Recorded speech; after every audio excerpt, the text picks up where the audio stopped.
Hi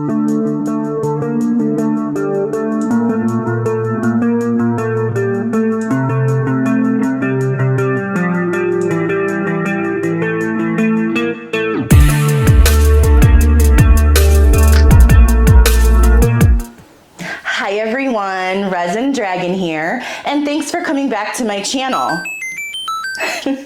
Today, we are going to be conducting an experiment. I feel like a mad scientist. What we're gonna do, I wanted to show you a project that I was working on for Christmas. I was working on some very special gifts for my nieces. Hi Livy, hi Sophie, Auntie loves you.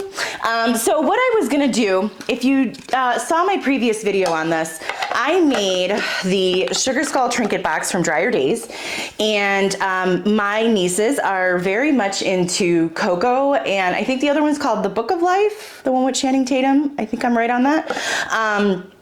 Anyway, so they are really into those movies and that culture, and so I decided to make them trinket boxes, okay? And Livy's favorite color is pink, and Sophie's is blue. So I wanted to make them their own versions of that piece. And so I was super excited because I really love doing it, and I couldn't wait to make more. So this is the piece that I made for Livy. I started with hers first, and the only things that I did differently was I used a white pigment paste that I also bought from Dryer Days. Okay, and I used 99% alcohol to help pop some of the bubbles. The technique was also a little bit different, but I'll talk about that in a sec. That would have no bearing on the actual curing of the piece.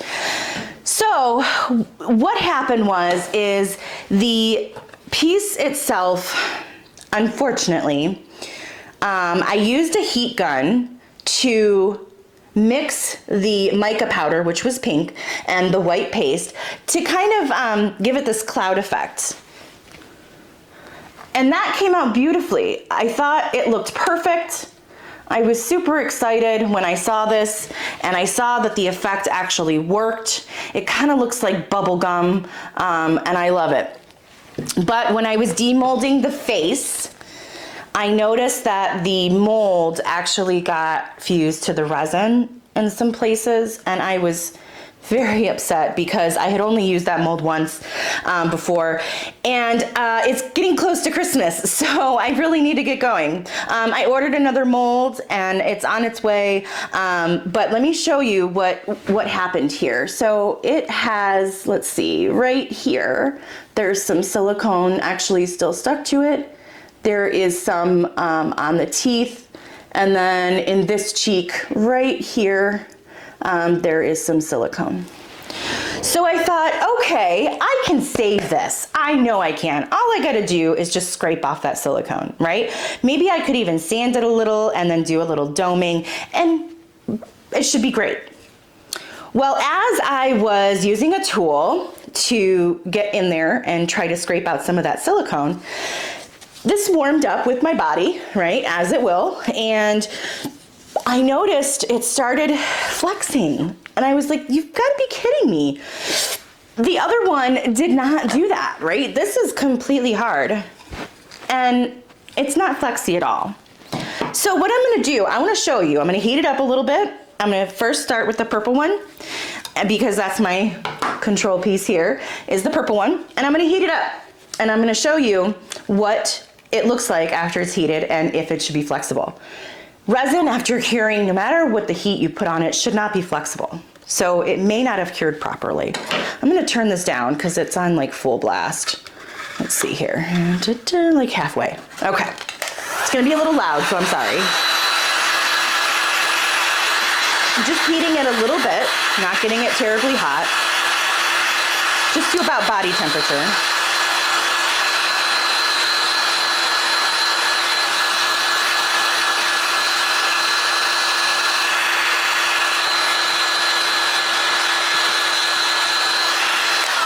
Okay,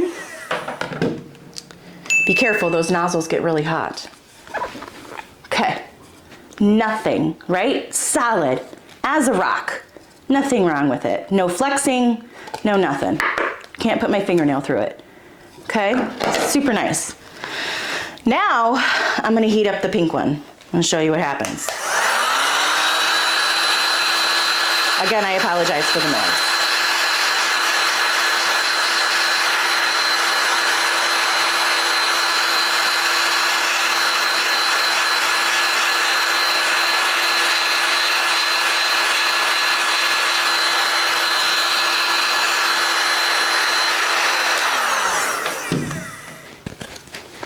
Look at that.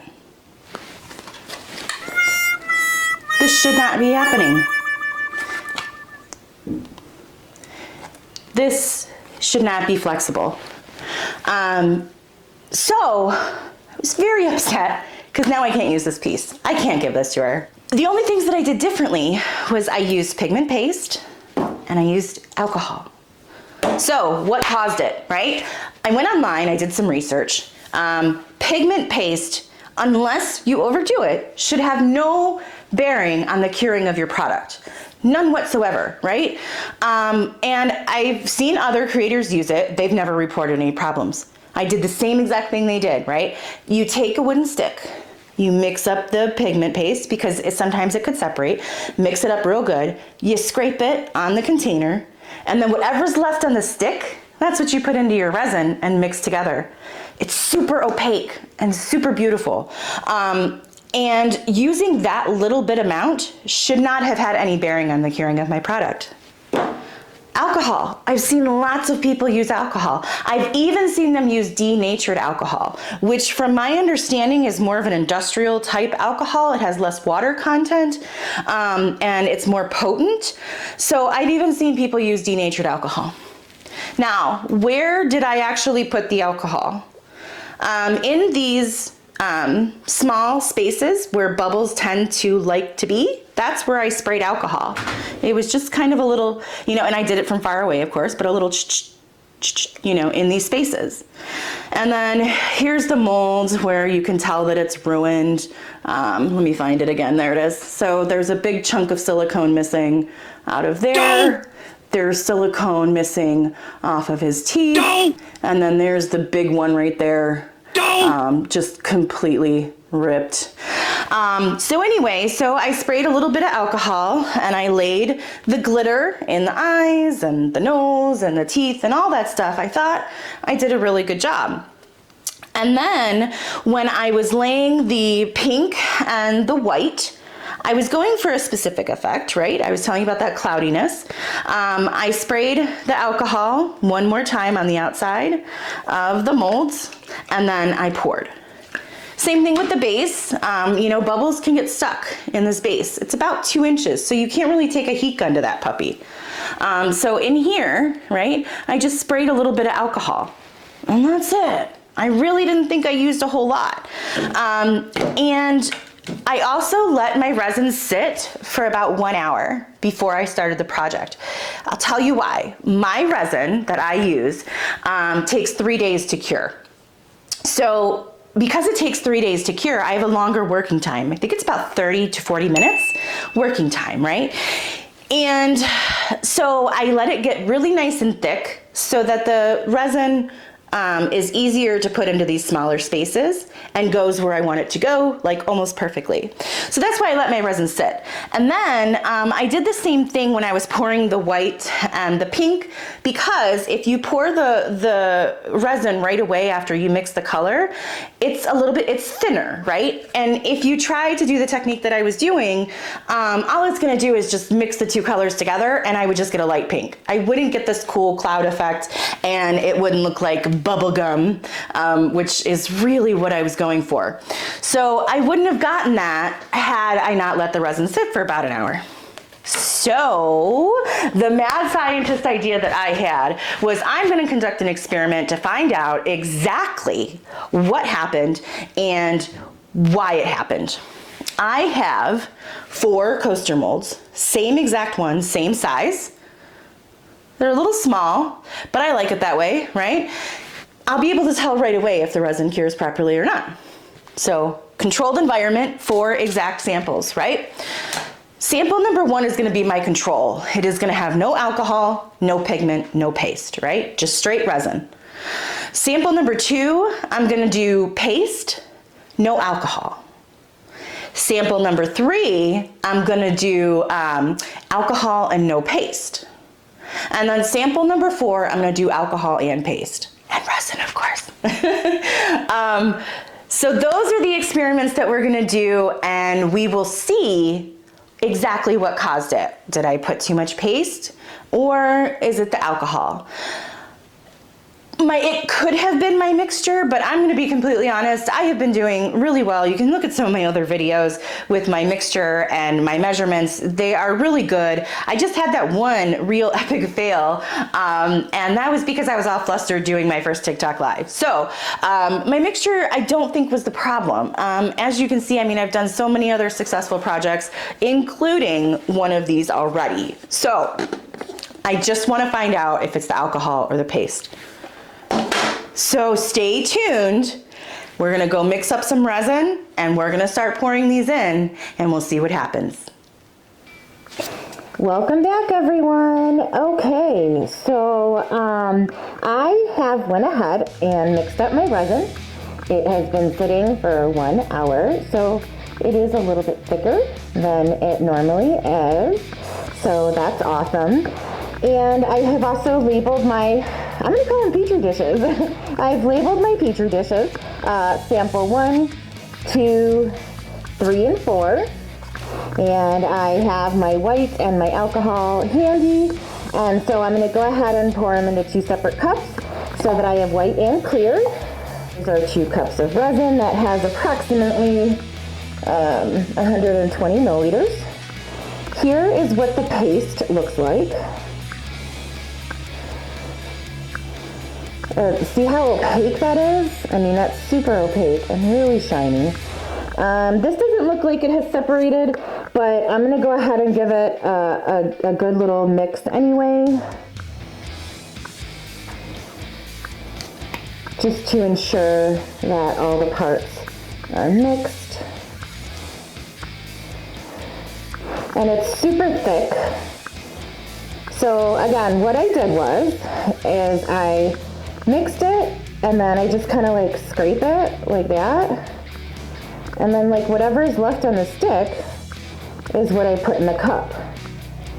So I just go ahead and throw that in. All right, so now I have a cup of clear and a cup of white. Now remember, our first control was going to be a clear mold with no alcohol and no paste. So I'm gonna go ahead and pour the very first one using the clear and nothing else.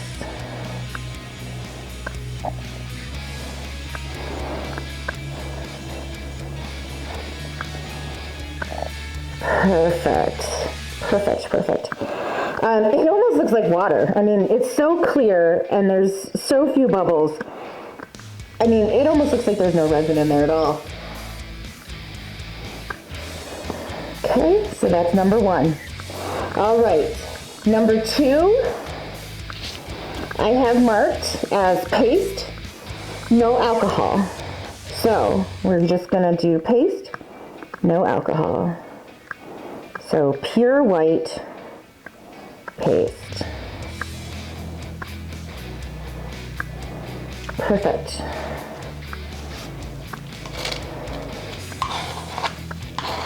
Okay. And then number 3 is going to be a spritz of alcohol. So what I'm going to do, because the alcohol spritz, I'm just going to move those molds away for a moment. Alcohol can spritz and go a little far. So I'm just going to... All right, there we go. Alcohol. And no paste, so we're going with clear.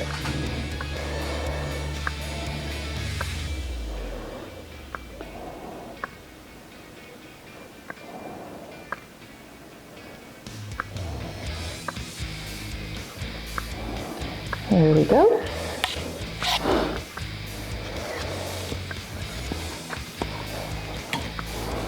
Alrighty, let me put these out of the way, and we'll do number 4.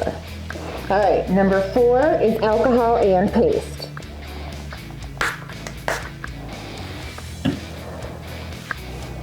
Alcohol, paste.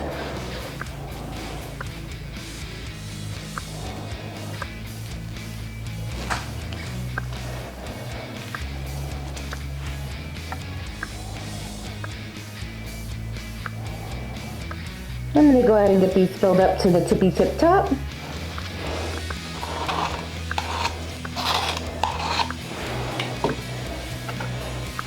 I'm going to make sure these ones are nice and topped off. Alright, and then the last step was I did heat them, right? I did use my heat gun. So I am going to hit them with the heat gun, just like I did before, and I'm going to hit them all. The control, the paste, the alcohol, and the paste and alcohol. Okay, because I hit them all last time, so it would only make sense that I hit them all again. Okay, it's going to be a little loud, so I apologize for the loud. I use low.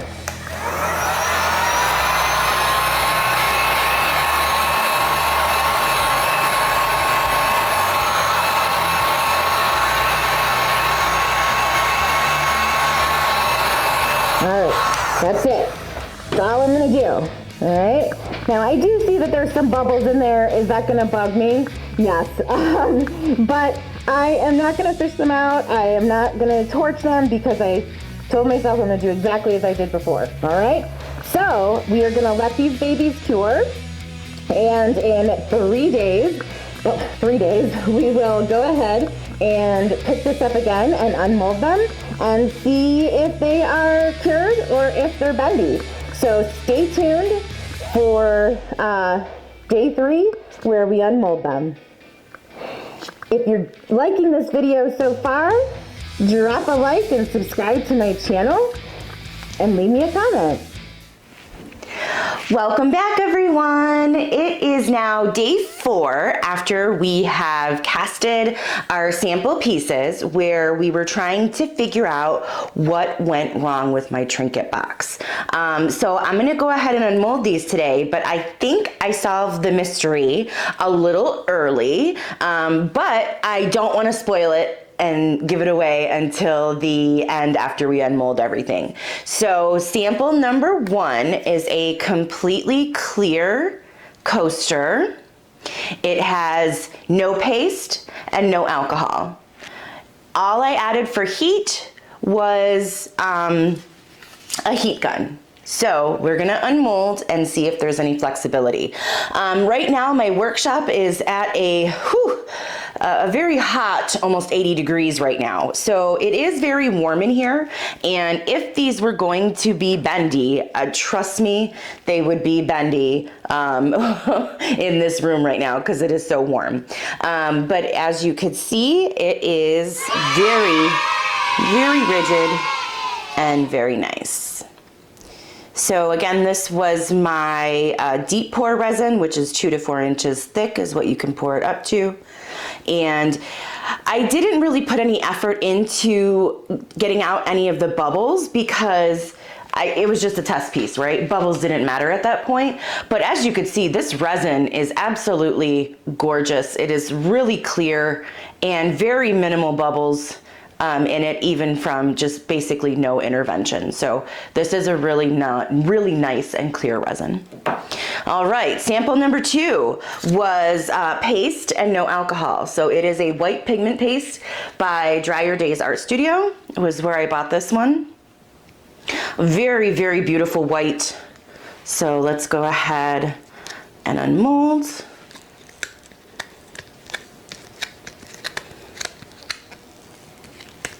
All right, came out super easy. These are really nice coaster molds, by the way.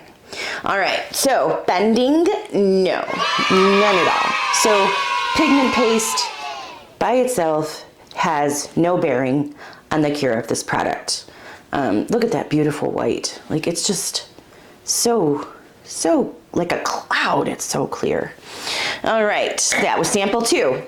Sample 3 was alcohol and no paste. So this is clear, just resin, a little bit of alcohol and no paste whatsoever. So let's go ahead and unmold that one.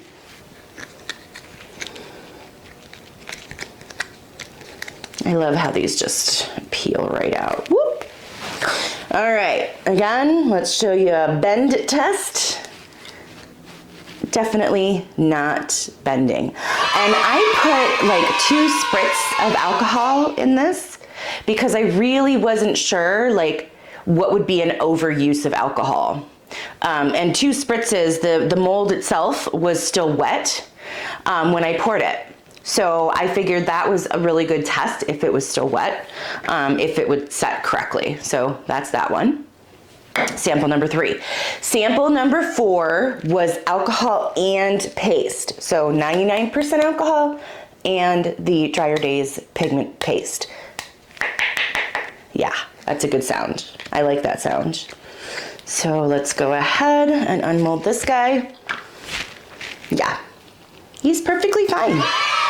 Perfectly fine. So cool part is we discovered that there was no error on the part of any of the products I was using. So that was a really awesome discovery. So what happened? Why did it not cure properly? What was wrong with it? All right. I'm gonna show you one more time. This, wow, I don't know, it all of a sudden set up perfectly fine. It's completely rigid. It's hard. I can't put a fingernail through it anymore like I was able to before. I was able to make fingernail marks before. I can't do that now. It is completely rigid and completely cured. Same with the base. It no longer does that bend out thing. So it was salvageable. I am so excited. What I learned is that temperature has a lot to do with your curing process. Normally what I do is I keep my temperature of my workshop somewhere around 70, 72 degrees maybe. And it turns out that probably wasn't warm enough.